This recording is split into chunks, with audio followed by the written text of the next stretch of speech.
할렐루야. 8월 첫째 주 주안의 교회 예배를 하나님께 올려드리도록 하겠습니다. 오늘도 우리 함께 할 수 있을 주님 앞에 함께 찬양으로 고백하며 나아가도록 하겠습니다.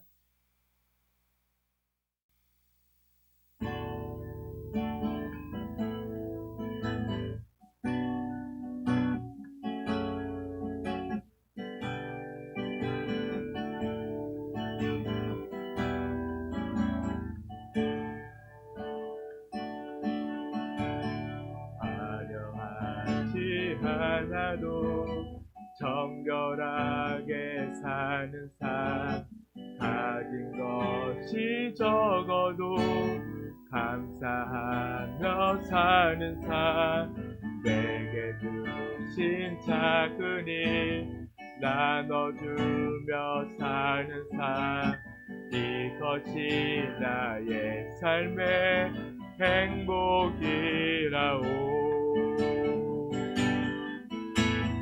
눈물 날 일 많지만 기도할 수 있는 것, 억울한 일 많으나 주를 위해 참는 것, 비록 작은 삶 주 뜻대로 사는 것, 이것이 나의 삶의 행복이라오.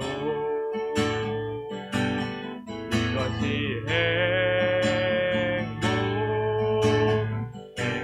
행복이라오. 세상은 알 수 없는 하나님 선물, 이것이 행복이라오. 하나님의 자녀로 살아가는 것, 이것이 행복이라오. 화려하지 않아도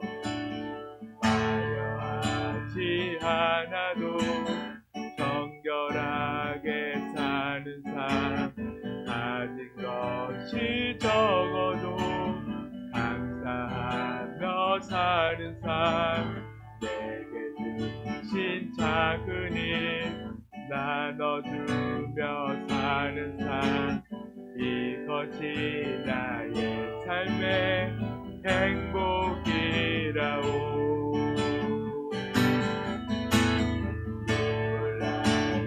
많지만 기도할 수 있는 것, 억울한 일 많으나 주를 위해 참는 것, 비록 작은 삶 주 뜻대로 사는 것, 이것이 나의 삶의 행복이라오.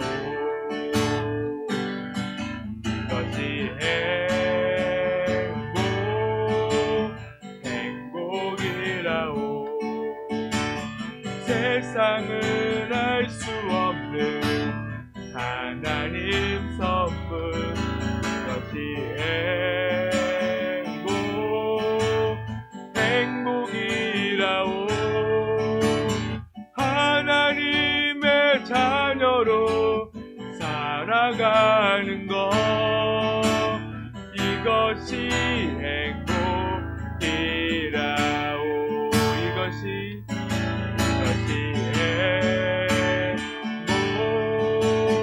행복이라오.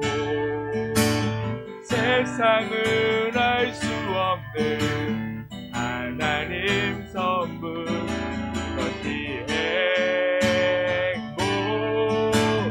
행복이라오. 하나님의 자녀로 살아가는 것, 이것이 행복이라오.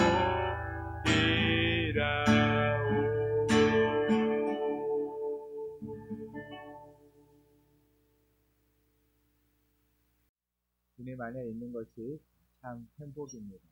우리에게 그 행복을 주신, 우리에게 진정한 복을 주신 그 주님께 이 시간 기쁘게 박수치면서 함께 찬송하도록 하겠습니다.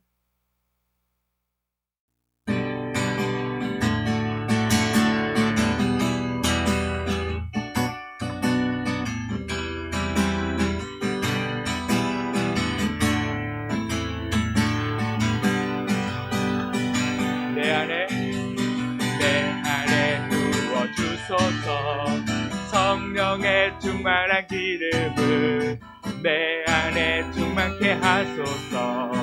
성령의 기름으로 내 안에 부어주소서. 성령의 충만한 기름을 내 안에 충만케 하소서. 성령의 기름으로 내게 기름 가득할 때 주의 복음 전할 수 있대.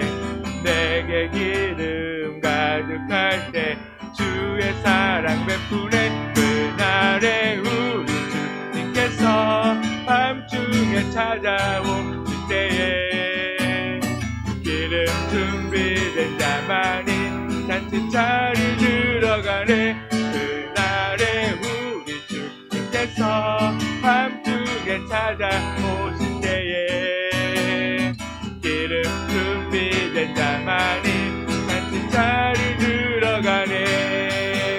한 번 더 내 안에 부어주소서.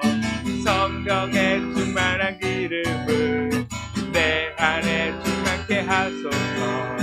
성령의 기름으로 내 안에 부어주소서. 성령의 충만한 기름을 내 안에 충만케 하소서. 성령의 기름을 내게 기름 가득할 때 주의 복음 전할 수 있네. 내게 기름 가득할 때 주의 사랑 베푸네. 그날에 우리 주께서 밤중에 찾아오실 때에 기름 준비된 자만이 잔치자리 들어가네. 그날에 우리 주께서 밤중에 찾아오실 때에 기름 준비된 자만이 잔치자리 들어가네. 그날에 우리 주님께서 밤중에 찾아오실 때에 기름 준비된 자만이 잔치자리 들어가네. 그날에 우리 주님께서 밤중에 찾아오실 때에 기름 준비된 자만이 잔치자리 들어가네. 빛의 사자들이여 어서 가서 어둠을 물리치고 주의 진리 모르는 백성에게 복음의 빛 비춰라. 빛의 사자들이여 복음의 빛 비춰라. 죄로 어두운 밤 밝게 비춰라. 빛의 사자들이여 선한 역사 위하여 힘을 내라. 주 함께 하시겠네. 주의 크신 사랑을 전파하며 복음의 빛 비춰라. 빛의 사자들이여 복음의 빛 비춰라. 죄로 어두운 밤 밝게 비춰라. 빛의 사자들이여 주님 부탁하신 말 순종하여 이 진리 전파하라. 산을 넘고 물 건너 힘을 다해 복음의 빛 비춰라. 빛의 사자들이여 복음의 빛 비춰라. 죄로 어두운 밤 밝게 비춰라. 빛의 사자들이여 동서나 북어디나 땅끝까지 주님만 의지하고 어두워 못 보는 백성에게 복음의 빛 비춰라. 빛의 사자들이여 복음의 빛 비춰라. 죄로 어두운 밤 밝게 비춰라. 빛의 사자들 빛의 사자들이여 빛의 사자들이여 복음의 빛 비춰라. 죄로 어두운 밤 밝게 비춰라. 빛의 사자들이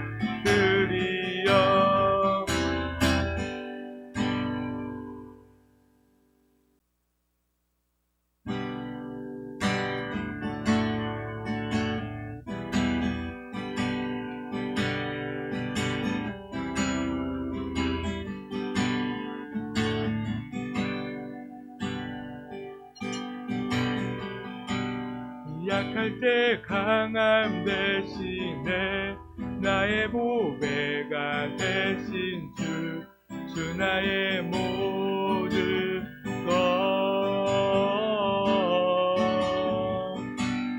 주 안에 있는 보물을 나는 포기할 수 없네. 주 나의 모든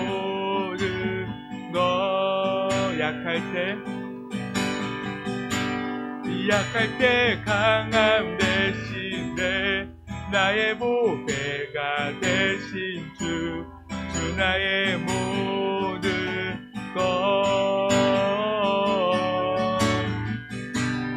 주 안에 있는 보물을 나는 포기할 수 없네. 주 나의 모든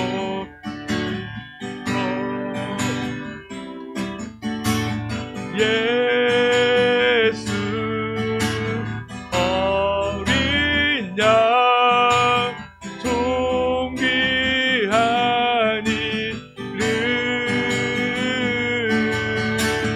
예수 어린 양 존귀한 이름 십자가 제사하셨네. 주님의 이름 찬양해. 주 나의 모든 것 쓰러진 나를 세우고 나의 빈자를 채우네. 주 나의 모든 것 예수 어린 양 예수 어린 양 존귀한 이름 예수 어린 양 존귀한 이름 예수 어린 양 예수 어린 양 존귀한 이름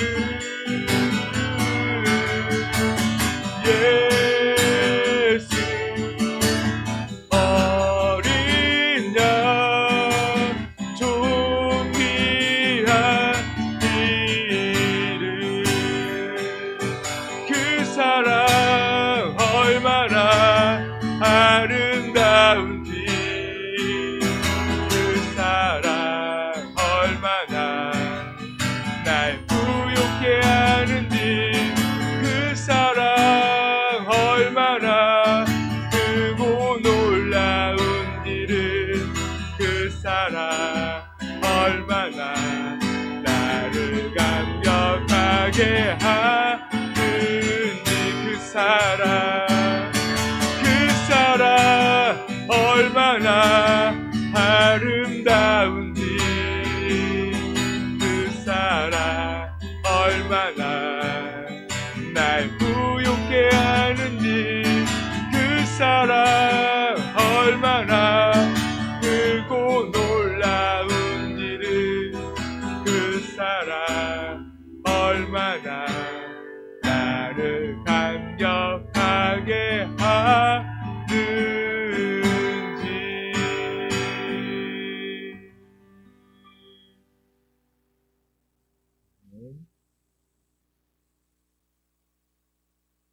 너희는 유혹의 욕심을 따라 썩어져가는 구습을 따르는 옛 사람을 벗어버리고 오직 너희의 심령이 새롭게 되어 하나님을 따라 의와 진리의 거룩함으로 지으심을 받은 새 사람을 입으라. 아멘. 이 시간 사도신경 하심으로 우리의 신앙을 하나님께 고백하도록 하겠습니다. 전능하사 천지를 만드신 하나님 아버지를 내가 믿사오며 그 외아들 우리 주 예수 그리스도를 믿사오니 이는 성령으로 잉태하사 동정녀 마리아에게 낳으시고 본디오 빌라도에게 고난을 받으사 십자가에 못 박혀 죽으시고 장사한 지 사흘 만에 죽은 자 가운데서 다시 살아나시며 하늘에 오르사 전능하신 하나님 우편에 앉아 계시다가 거기로부터 산자와 죽은 자를 심판하러 오시리라.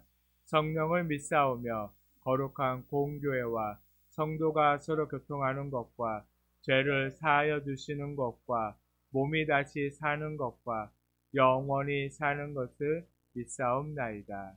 아멘. 이 시간 찬송가 289장 함께 찬송하도록 하겠습니다.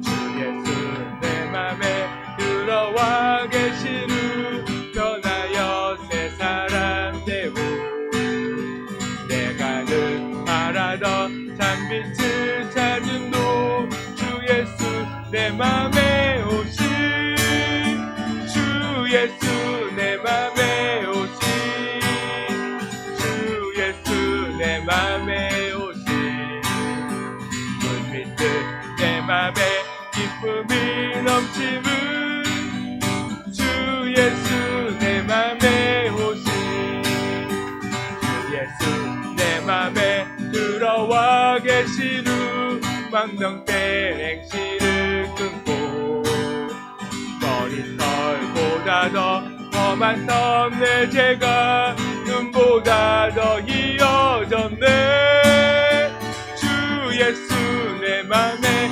오신 주 예수 내 맘에 오신 눈빛들 내 맘에 기쁨이 넘치는 주 예수 내 맘에 오신 내 맘에 소망을 든든히 가지는 주 예수 내 맘에 오신 도심의 구름이 사라져버림도 주 예수 내 맘에 오신 주 예수 내 맘에 오신 주 예수 내 맘에 오신 물빛들 내 맘에 기쁨이 넘치는 주 예수 내 맘에 오신 사방에 음침한 골짜기 가다가 밝은 빛 노련히 비쳐 저 멀리 하늘문 환하게 보임도 주 예수 내 맘에 오신 주 예수 내 맘에 오신 주 예수 내 맘에 오신 눈빛들 내 맘에 기쁨이 넘치는 주 예수 내 맘에 오신 내가 저 전성에 올라가 살기는 주 예수 내 맘에 오신 전성에 올라가 주님을 뵈리니 주 기쁨이 깃대 없네 주 예수 내 맘에 오신 주 예수 내 맘에 오신 불빛들 내 맘에 기쁨이 넘치는 주 예수 내 맘에 오신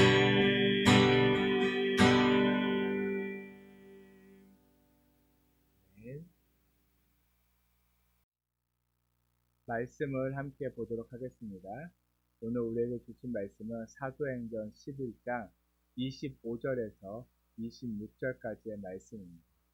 신약성경 사도행전 11장 25절에서 26절까지의 말씀 한 목소리를 함께 읽도록 하겠습니다. 바나바가 사울을 찾으러 다소에 가서 만남에 안디옥에 데리고 와서 둘이 교회에 1년간 모여 있어 큰 무리를 가르쳤고 제자들이 안디옥에서 비로소 그리스도인이라 일컬음을 받게 되었더라. 아멘. 이 시간 우리가 먼저 말씀을 듣기 전에 우리의 마음을 열고 온전히 주님의 말씀을 들을 수 있도록 그런 주님의 말씀을 온전히 깨달아지는 귀한 시간. 또한 내가 온전히 주님께 예배하며 예배자로 나아갈 수 있게 달라는 간절한 마음을 가지고 이 시간 먼저 함께 기도하도록 하겠습니다.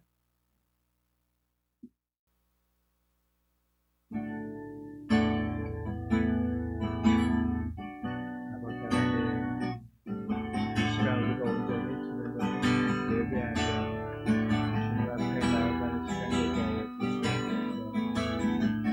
주님, 그런 주님이 부르시고 주님 원하시는 그 한 사람이 내가 되어줄 수 있도록 그 주님의 말씀을 아버지 순종하며 아버지 그 말씀 붙들고 살아가는 저희들 되도록 아버지가 주님이 이끄시고 주님 도우시옵소서. 아버지 주님만을 바라봅니다. 주님만을 의지합니다. 아버지 시간도 우리와 함께 하시옵소서. 아버지 우리 안에 역사하여 주시옵시고 우리가 진정한 하나님의 자녀로 하나님의 아버지 백성으로 살아갈 수 있도록 아버지 같은 우리를 주시옵소서. 아버지 주님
서 있는 주님께에 엎드려 절하네. 그 어느 것도 난 필요 없네. 주님만 경배해. 주님대로 이곳에 서 있는 주님께 엎드려 절하네. 그 어느 것도 난 필요 없네. 주님만 경배해.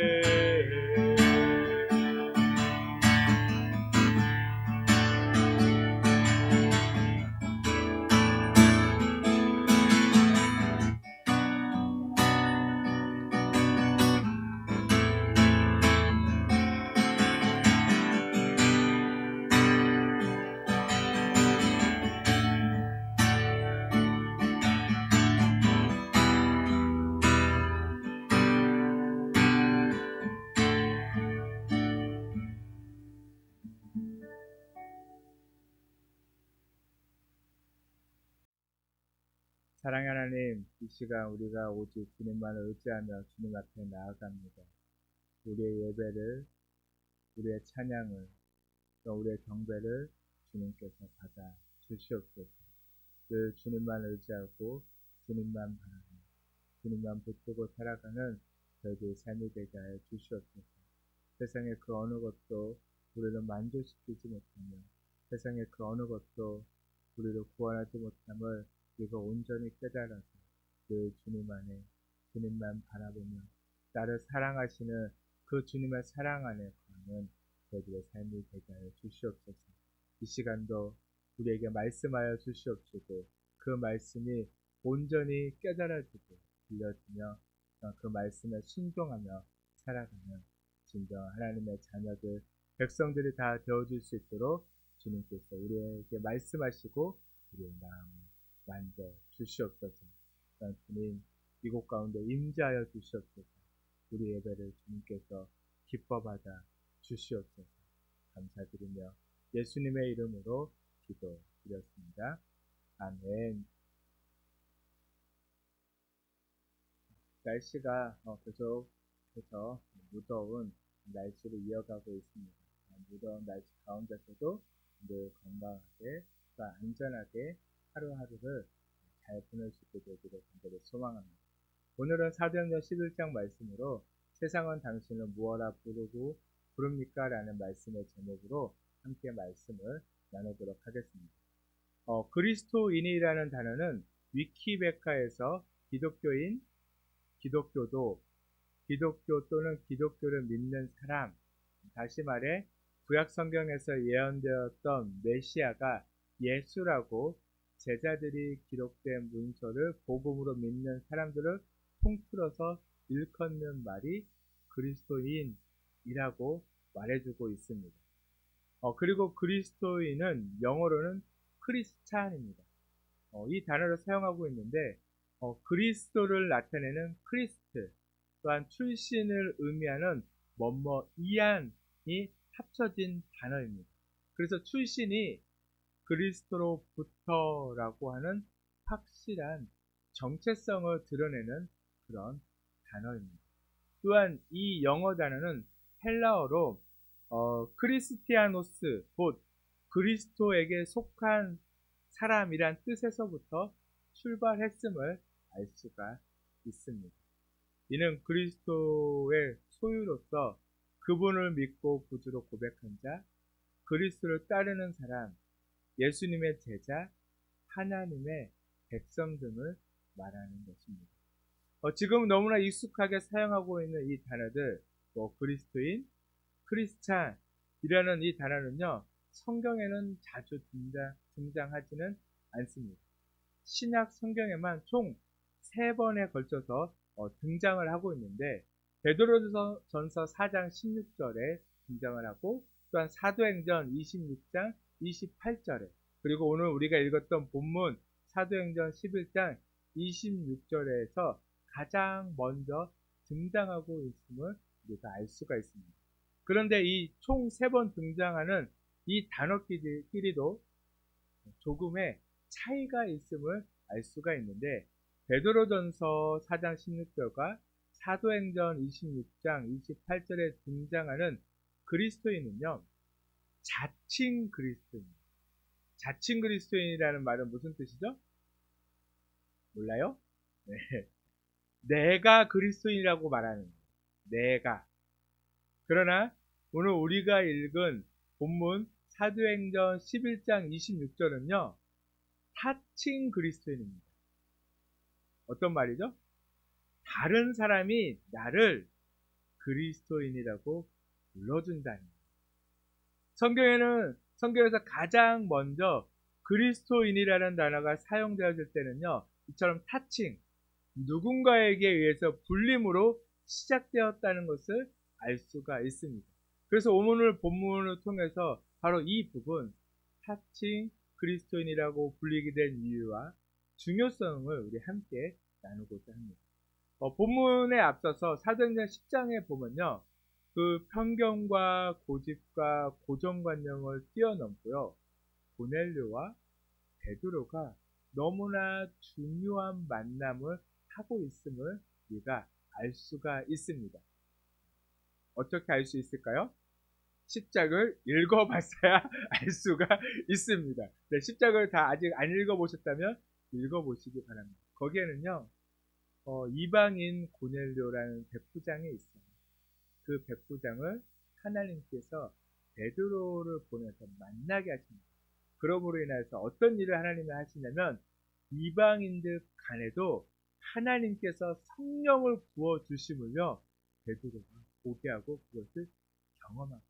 무엇이냐면, 하나님께서 이방인들도 유대인들과 똑같이 사랑하고 계시다는 거예요. 똑같이 그들도 구원받을 민족이고 백성임을 하나님께서 그 사건을 통하여서 베드로에게 보여주고 있다는 거예요. 그런데 그 소식, 베드로가 이방인들과 만나서 먹고 마셨다는 그 소식이요, 할례를 받은 사람들에게 알려지게 됐어요. 그래서 그들이 예루살렘으로 돌아온 베드로에게 막 뭐라고 하는 장면이 오늘 11장 2절과 3절에 나와 있습니다.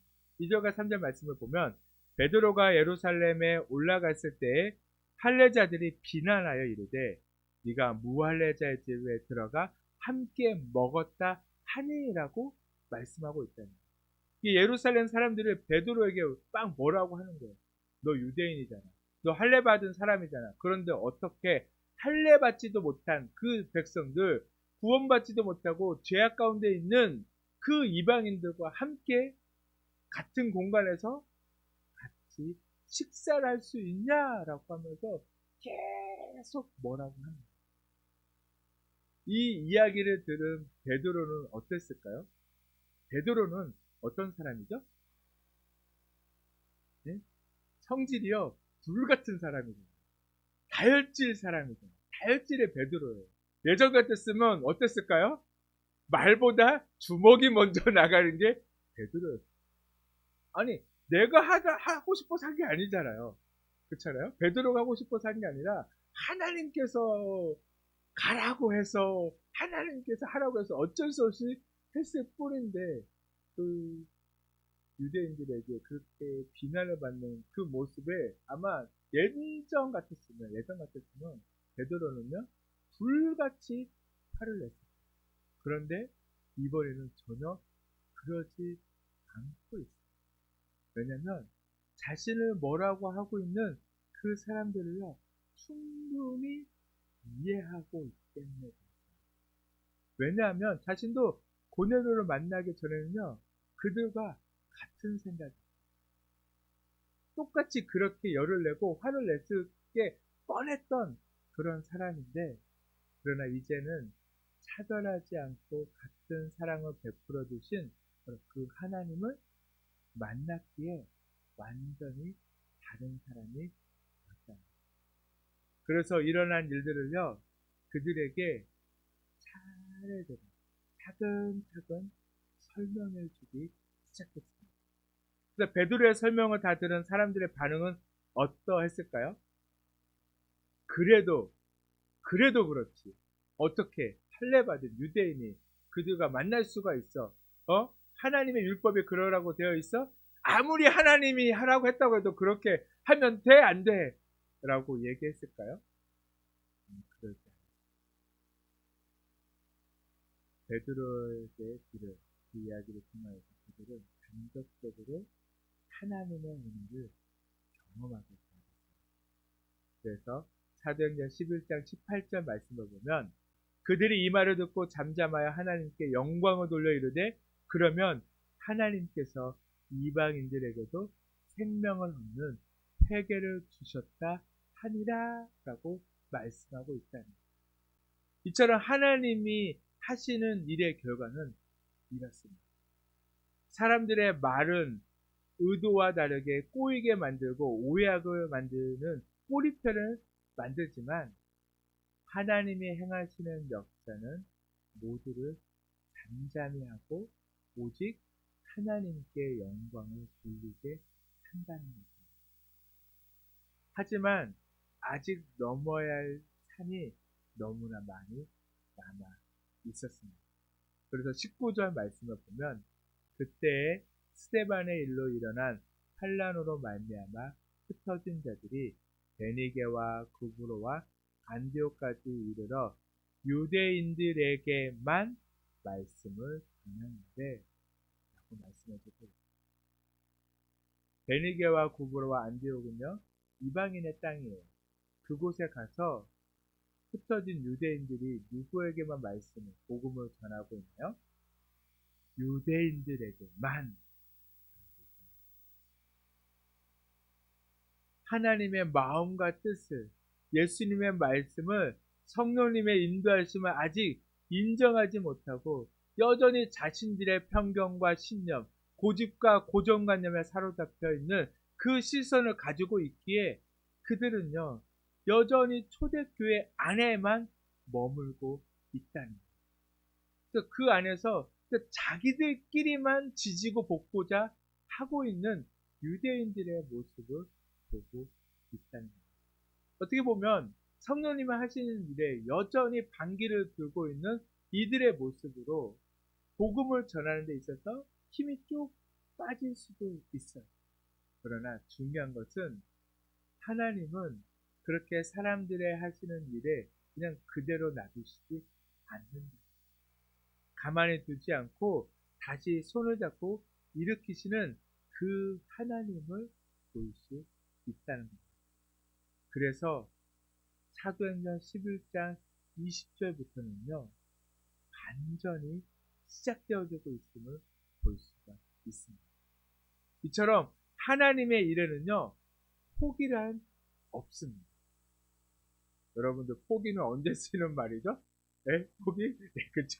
긴장할 때, 대충 한 포기, 두 포기 할 때 쓰이는 말. 그처럼 하나님 안에서는요. 배추, 셀 때라 쓰는 단어가 포기라는 거예요. 하나님에게는 포기가 있어요, 없어요? 없다는 거예요. 그렇듯 하나님께서는 절대로 포기하지 않으신다는 그 마음을 우리에게 또 알려주시고자 20절에 반전의 말씀을 하고 계심을 볼 수 있습니다. 그래서 20절 말씀을 보면 그 중에서라는 단어로 시작하고 있습니다. 20절입니다. 그 중에 구브로와 구레네 몇 사람이 안디옥에 이르러 헬라인들에게도 말하여 주 예수를 전파하니. 아멘. 반전은 누구로부터 시작이 되어졌나요? 히브리파 유대인들이었을까요? 헬라파 유대인들이었을까요? 반전은 구브로와 구레네 사람, 바로 헬라파 유대인들로부터 시작되어졌다는 것입니다. 12명의 제자만으로 하나님의 나라가 확장되는 것이 아닙니다. 이름도 없이 빛도 없이 묵묵히 복음을 전하는 수많은 제자들이 있어야 한다는 것입니다. 그들을 통하여 안디옥에 있던 이방인들에게 복음이 전해졌고 주님께서 그들 모두를 보살피심으로 많은 사람이 믿고 주께로 돌아오게 되는 역사가 일어나게 되었습니다. 그 소식을 이제는 예루살렘도 듣게 되었습니다. 예전 같았으면 아마 고넬료와 베드로의 이야기가 없었다면, 그 사건이 없었다면 아마 이 소식을 듣고요. 예루살렘 교회는요. 아마 많이 망설였을 거예요. 아마 회의를 하다가 시간을 다 낭비했을지도 몰라요. 왜 그렇죠? 아니, 이방인 땅에 이방인들에게 복음을 전하기 위해서, 그들을 가르치기 위해서 사람을 보내는 게 맞을까? 정말 그런 일이 일어나고 있는 것일까? 아마 사람을 먼저 보냈을 거예요. 정말 그런 일이 일어나고 있는지 확인을 하고 다시 그 사람이 돌아왔을 때 또 그 사람이 듣는 이야기를 통해서 어떻게 했을까요? 또 회의를 했을 거예요. 여전히 그래도 어떤 사람들이 있었을까요? 반대파 사람들이 분명히 있었을 거예요.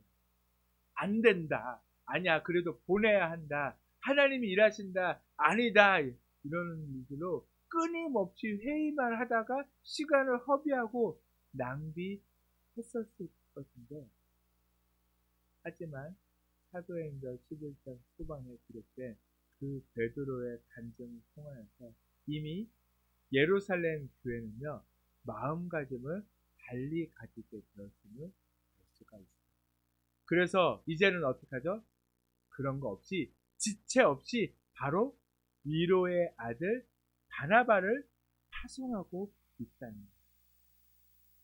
22절과 23절 말씀을 보겠습니다. 예루살렘 교회가 이 사람들의 소문을 듣고 바나바를 안디옥까지 보내니 그가 이르러 하나님의 은혜를 보고 기뻐하는 모든 사람에게 굳건한 마음으로 주와 함께 머물러 있으라 권하니. 아멘.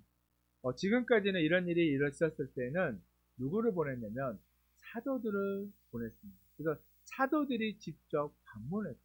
그래서 무슨 일이 있으면 베드로를 보내거나 그런 이렇게 사도들을 보내는 게 지금까지의 일이었지만, 그러나 이번에는요, 사도를 보내지 않습니다. 누구를 보내고 있냐면 바나바를 파송하고 있다는 것을 볼 수가 있어요. 그래서 바나바는 파송받은 최초의 선교사라고 볼 수가 있는 것입니다. 여기서 우리는 한 가지 의문을 가질 수가 있습니다. 왜 어떤 이유로 사도들이 아닌 바나바를 파송하게 된 것일까? 아마도 우리가 이런 의문을 가질 것을 하나님은 아셨던 것 같습니다. 그래서 이런 설명을 이어서 24절 전반부에 이렇게 말씀하고 있습니다. 바나바는 착한 사람이요 성령과 믿음이 충만한 사람이다. 아마 여러 가지 이유가 있을 수 있습니다. 헬라어에 능통했을 수도 있고요. 현지 지리를 잘 알 수도 있고 때로는 여타 다른 수많은 이유들이 있을지도 모릅니다. 그러나 성경은 그런 이유로 파송했다라고 기록하지 않고 있습니다. 그래서 우리는 이 부분을 꼭 기억하셔야 한다는 것입니다. 물론 전문성도 필요합니다. 세상 지식을 많이 가지는 것도 중요합니다.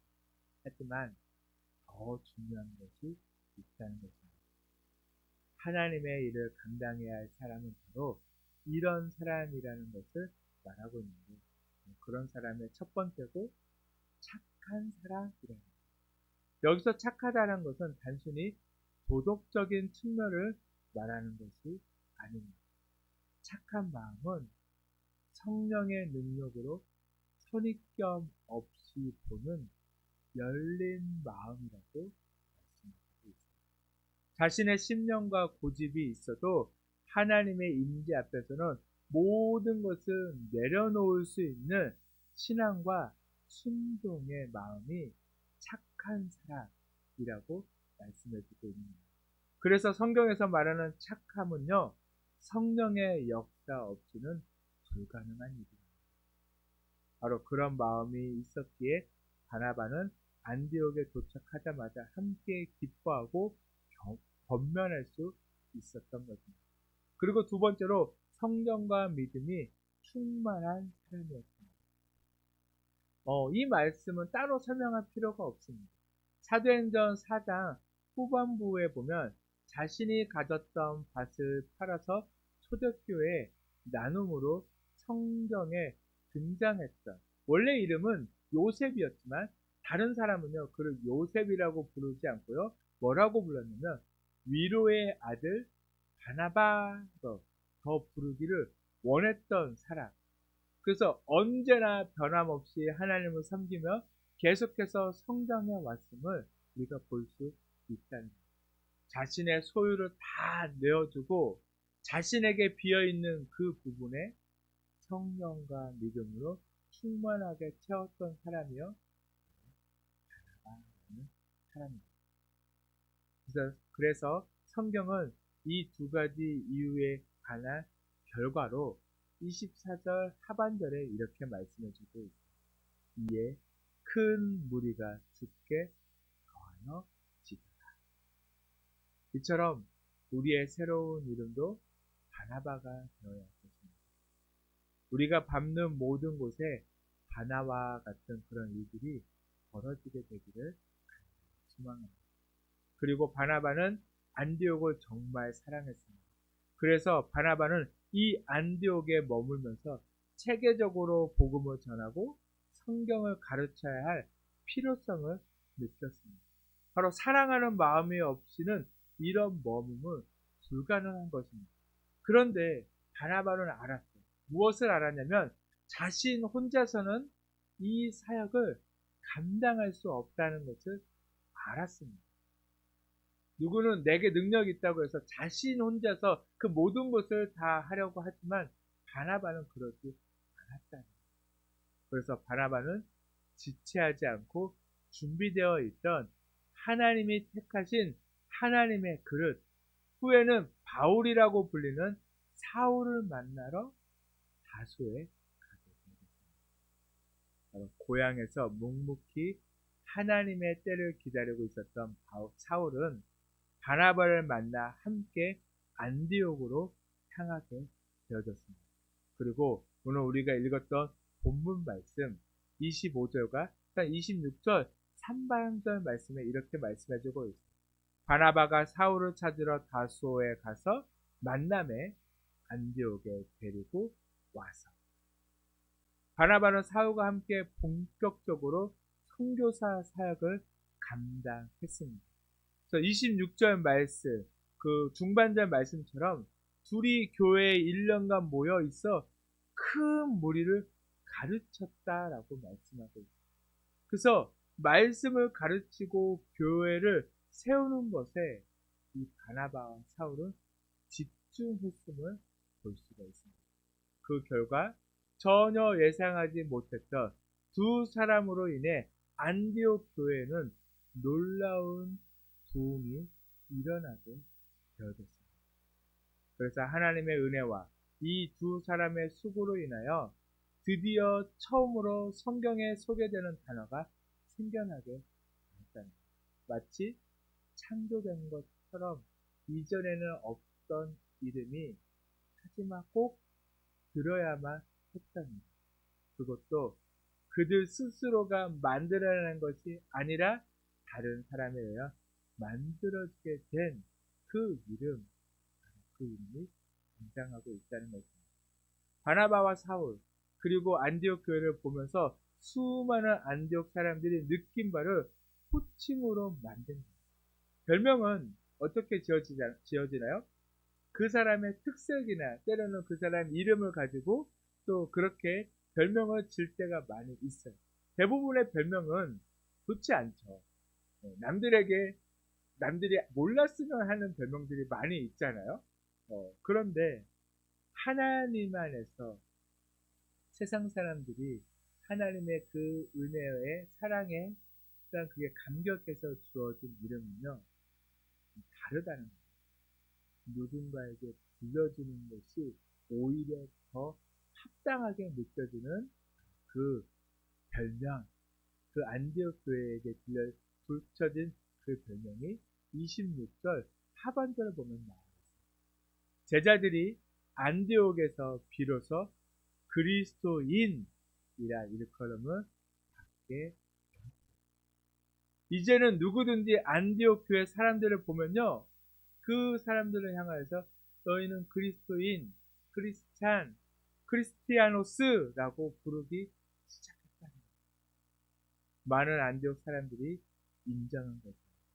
자칭 그리스도인이 아닌 타칭 그리스도인이 되겠다는 것입니다. 이 사실은 너무나 중요합니다. 그리스도인이란 단어는요, 자기 스스로 붙인 호칭으로 탄생하지 않았기 때문입니다. 처음 성경에 그리스도인이라는 단어가 등장하게 된 것은 바로 이 타칭이라는 것은 너무나 큰 의미를 지니고 있습니다. 그렇기에 우리는 이렇게 들어야만 한다는 거예요. 이렇게 불려져야만 한다는 겁니다. 내가 나를 그리스도인이라고 소개하는 것이 아니라 다른 사람들이 나의 모습을 보고 나의 삶의 그 모습을 보고 그들이 나를 보고 뭐라고 해야 한다고요? 너는 참 그리스도인이야 라고 이야기해야 한다는 것입니다. 바로 이 단어는 내가 열심히 스스로 증명해서 나오는 것이 아니라 그게 삶에서 인격에서 자연스럽게 흘러나오고 느껴져 다른 이들이 증명하고 보증해야 할 단어라는 거예요. 그래서 그리스도인은 반드시 타칭 그리스도인이 한다는 거예요. 그리고 또 하나의 중요성은 타칭 그리스도인이라고 하는 그 말에는 바로 그리스도인의 관계성이 분명하게 드러난다는 것을 알 수 있다는 것입니다. 그리스도인이 사회와 다른 사람들과 어떤 관계를 맺고 있었는지를 분명하게 드러내고 있다는 것입니다. 다시 한번 강조하지만 그리스도인은요 홀로여서는 안 된다는 것입니다. 외딴 섬이 되어서는 안 된다는 것입니다. 오히려 수많은 솔로들을 커뮤니티, 즉 공동체로 초청하는 초대장이 되어야 하며 외딴 섬들을 이어주는 다리가 되어야 한다는 것입니다. 그러나 우리는 어떻죠? 여전히 교회 안에만 머무는 그리스도인으로 살고 있습니다. 세상에 나아가질 않아요. 세상 사람 만나는 것을 너무나 두려워하고 있고, 오히려 그 세상 사람들을 만나는 것을 유대인들이 이방인들을 만나는 것처럼 부정하게 생각하고, 그 사람들을 만나는 게 잘못되어졌다라고 생각하는 경우가 너무 많이 있어요. 그러다 보니까 세상 사람들과 어울리지 못해요. 그러면 어떤 일이 있죠? 복음은요, 세상으로 흘러가지 못하게 되어진다. 내가 세상 속에서도 그들과 어울릴 수 있어야 한다는 거예요. 그러나 그들이, 내가 그들을 통해서 계속 그들에게 정지하고 예수님을 믿어야 한다는 그런 것만 강조하는 것이 아니에요. 삶으로서 하나님이 나를 사랑했던 것처럼 그들에게도 그 하나님의 사랑을 흘려보낼 수 있는 존재로 살아야 한다는 거예요. 세상 밖에 있는 그리스도인이 아니라 세상 속에서 구별되어 거룩한 그리스도인이 바로 사칭 그리스도인이라는 거예요. 그래서 진짜 그리스도인이라 불린 사람들은요, 역사 속에서 언제나 트러블 메이커가 아닌 피스 메이커였다는 것을 우리가 기억해야 한다는 것입니다. 내가 진짜 그리스도인이라면 분열이 아닌 화합이 일어나야 하고, 무너지고 다투고 아픔만 있던 그곳에 진정한 평안을 가져다 주는 사람이요, 사칭 그리스도인이라는 것 생각해 보시기 바랍니다.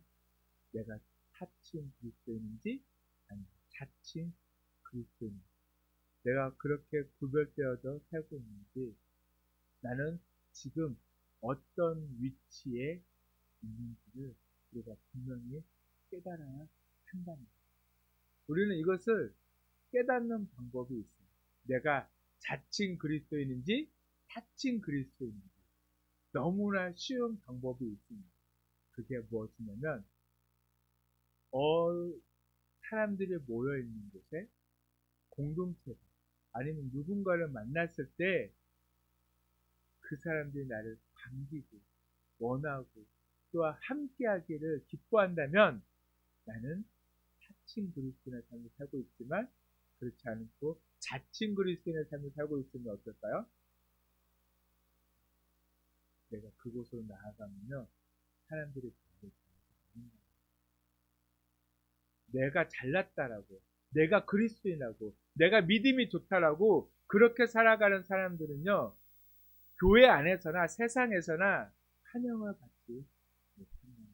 오히려 트러블 메이커로서 살아가게 되어짐을 우리에게 말씀해주고 있다는 거예요. 바나바와 사울, 그리고 안디옥 교회처럼 사칭 그리스도인의 발이 머무는 곳에는요, 나눔과 구제와 위로와 치료와 용서의 변화가 있음을 우리에게 말씀해주고 있다는 것입니다. 여러분들은 사칭 그리스도인입니까? 자칭 그리스도인입니까? 내가 있는 그곳에 분열이 아닌 화합이 있고, 무너지고 다투고 아픔이 있는 그곳에 참 평안을 주는 그런 사람입니다. 정말 여러분들이 교회의 공동체 안에 있든 세상의 그 어디에 있든 그렇게 그들과 함께 화합하고 평안을 주는, 하나님의 사랑을 나누는 진정한 그리스도인이 되기를 소망합니다. 여러분들의 세상의 사람들이 무엇라 부르고 있습니까? 그것이 우리의 정체성임을 우리가 분명히 깨달아야 할 것입니다.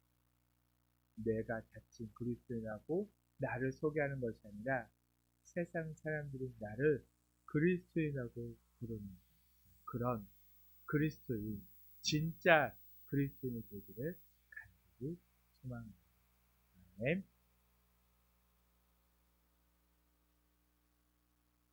이 시간 우리 찬양하고 함께 기도하도록 하겠습니다.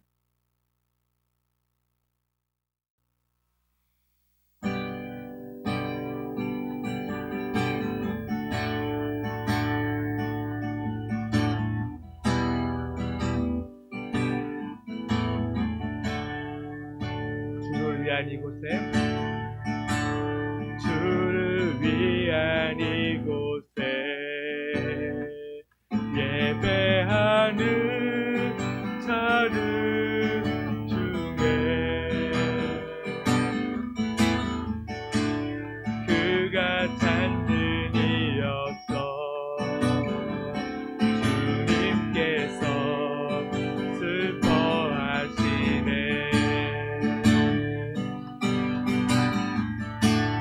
주님이 찾으시는 그 한 사람 그 예배자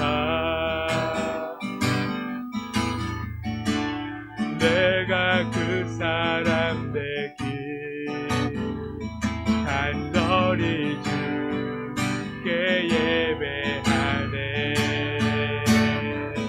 주대로 이곳에 서 있네 주인제에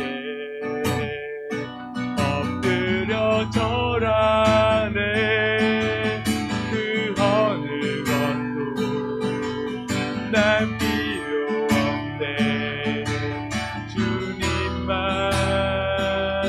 경배해 주대로 이곳에 서 있네 주인제에 엎드려 절하네 그 어느 것도 난 필요 없네 주님만 경배해 주내로 이곳에 서 있네 주인제에 엎드려 절하네 그 어느 것도 난 필요 없네 주님만 경배해 주내로 이곳에 서 있네 주인제에 엎드려 절하네 그 어느 것도 난 필요 없네 주님만 경배해 이 시간 우리 말씀을 기억하며 함께 기도하도록 하겠습니다 주님의 은혜로 오늘도 저희가 이곳에 서 있습니다 주님의 그 은혜로 우리가 주님 앞에 나와 예배할 수 있습니다 아버지 우리가 날마다 그 주님을 위하여 아버지 그 날마다 주님만 바라보며 정말 주님께서 나의 삶 속에서 함께 하심을 기억하며 아버지 정말 주님과 그 은혜로 아버지 정말 주님의 그 말씀을 붙들고 살아가는 아버지께서 세상 속에서도 오늘 정말 주님의 복음을 증거하며 아버지 삶으로 주님을 나타내며 진정한 그리스도인의 삶으로 아버지 세상 사람들도 인정하는 그 그리스도인의 삶으로 우리가 살아갈 수 있도록 아버지와 주님 붙이시고 주님 함께하여 주시옵소서 아버지 그 주님을 바라봅니다 주님만을 의지합니다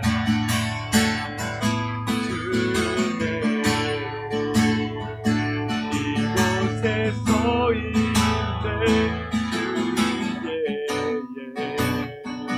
엎드려 절하네 그 어느 것도 난 필요 없네 주님만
예수님의 이름으로 기도드렸습니다.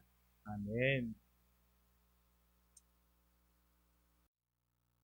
마지막 찬송, 찬송가 505장 함께 찬송하고 축도로 예배를 마치도록 하겠습니다.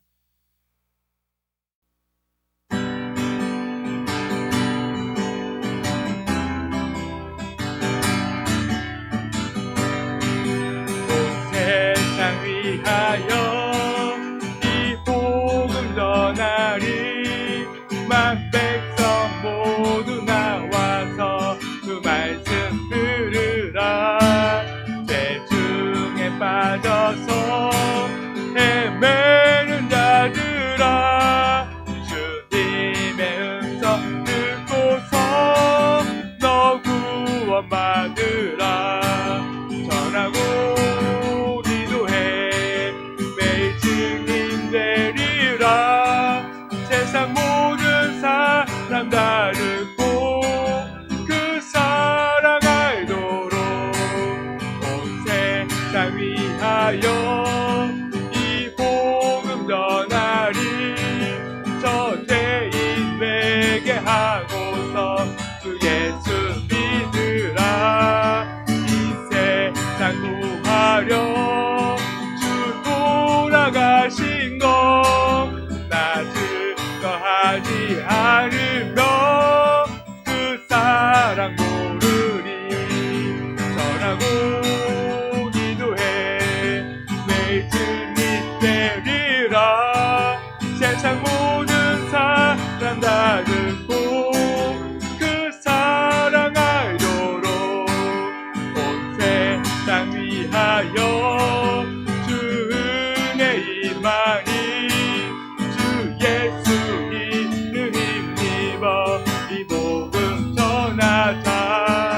먼 곳에 나가서 전하지 못해도 나 어느 곳에 있든지 늘 기도 있으리. 전하고 되리라. 세상 모든 사람 다 듣고 그 사랑 알도록.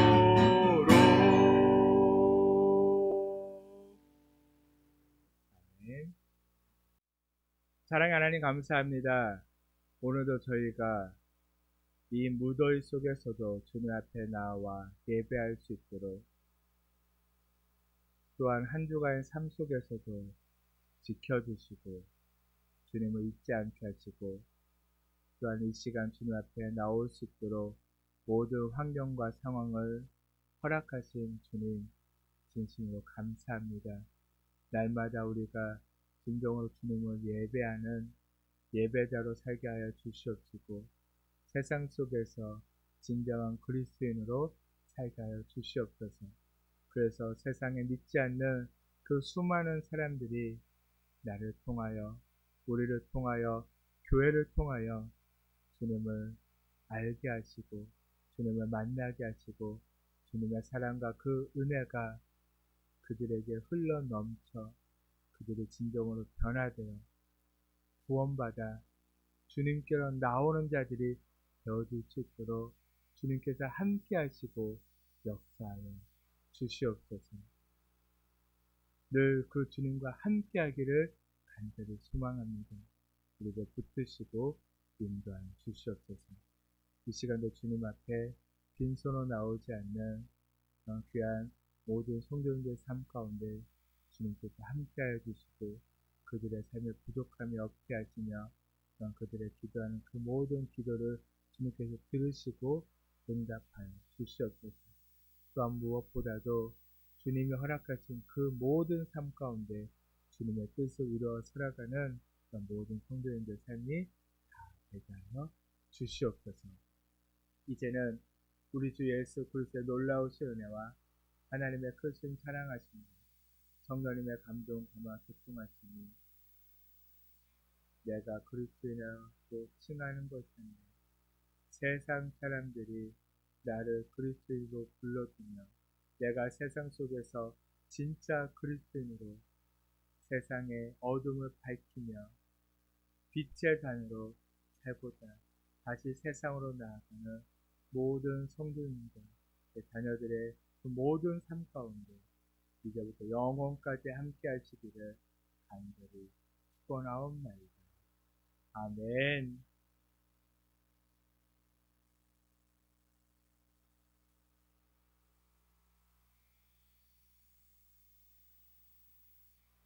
시간아, 들어오셔야지요. 인사해야 하는데. 네, 이제 오세요. 일어나서 세수하라고 했는데 세수는 안 하고 계속 딩동딩동 네, 그러고 있다가 아주 내추럴한 모습으로 인사를 드리도록 하겠습니다. 차렷 인사. 안녕하세요.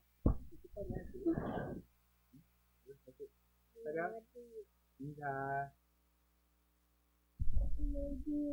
네, 사랑합니다. 사랑합니다. 축복합니다. 축복합니다. 더운 날씨 가운데도 건강하세요. 나나나나나나나나나나. 건강하세요. 그래. 날씨가 정말 많이 덥습니다. 이런 날씨일수록 내 건강을 유의하시고 너무 차가운 거 많이 드시면 또 배탈도 날 수 있으니까요. 적당히 그리고 늘 건강하게 또 하나님 안에서 기쁘게 한 주를 살아내는 모두가 되기를 간절히 축복합니다. 우리 다음 주에도 또 봐요.